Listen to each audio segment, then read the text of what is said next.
बदलते दिलों की कहानी, एक कंबल की कीमत। 31 दिसंबर की ठंडी रात थी। अर्जुन और उसकी पत्नी कविता अपने दोस्त की न्यू ईयर पार्टी से लौट रहे थे। बाहर कड़ाके की ठंड थी। दोनों कार में बैठे अपने घर की ओर जा रहे थे। रास्ते में अर्जुन की नजर सड़क किनारे एक बूढ़े भिखारी पर पड़ी। वह एक पतली, फटी चादर में लिपटा ठंड से कांप रहा था।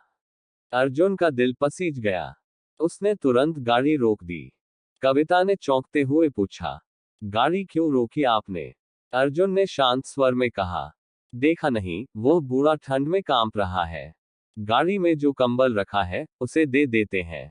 कविता को यह सुनकर हैरानी हुई। आप वही महंगा कंबल उसे देना चाहते हैं?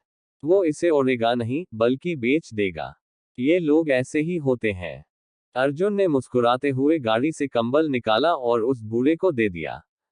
कविता ने गुस्से में मुंह बना लिया। अगले दिन 1 जनवरी की सुबह अर्जुन और कविता एक फंक्शन से लौटते हुए फिर उसी रास्ते से गुजरे। ठंड पहले से भी ज्यादा थी।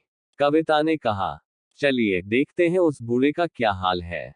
अर्जुन ने गाड़ी रोकी। उन्होंने देखा, बूढ़ा भिखारी वही था, लेकिन वह कंबल गायब था। वह अपनी पुरानी फटी चादर में लिपटा हुआ था। कविता ने ताना मारा, मैंने कहा था ना, उसने कंबल बेच दिया होगा। चलिए पूछते हैं।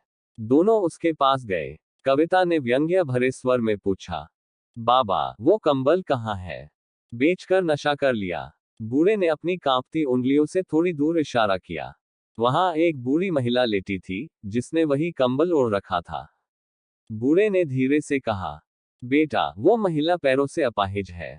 उसके कपड़े भी फटे हुए हैं। लोग उसे गंदी नजरों से देखते हैं। ठंड में वह बुरी तरह कांप रही थी। मेरे पास तो ये पुरानी चादर थी, लेकिन उसके पास कुछ भी नहीं था। इसलिए मैंने कंबल उसे दे दिया। ये सुनकर कविता के चेहरे का रंग बदल गया। उसकी आंखों में पश्चाताप के आंसू थे। उसने अर्जुन से कहा, चलिए घर चलकर एक और कंबल लेकर बाबा को दे आते हैं। सीख, दोस्तों, ईश्वर का धन्यवाद करें कि उसने आपको देने वालों की श्रेणी में रखा है। इस ठंड के मौसम में अपने आसपास नजर दौड़ाइए। अगर कोई गरीब ठंड से परेशान है तो उसकी मदद जरूर कीजिए। एक छोटा सा प्रयास किसी की जिंदगी बदल सकता है। आइए जरूरतमंदों की मदद करके इस दुनिया को थोड़ी बेहतर बनाएं।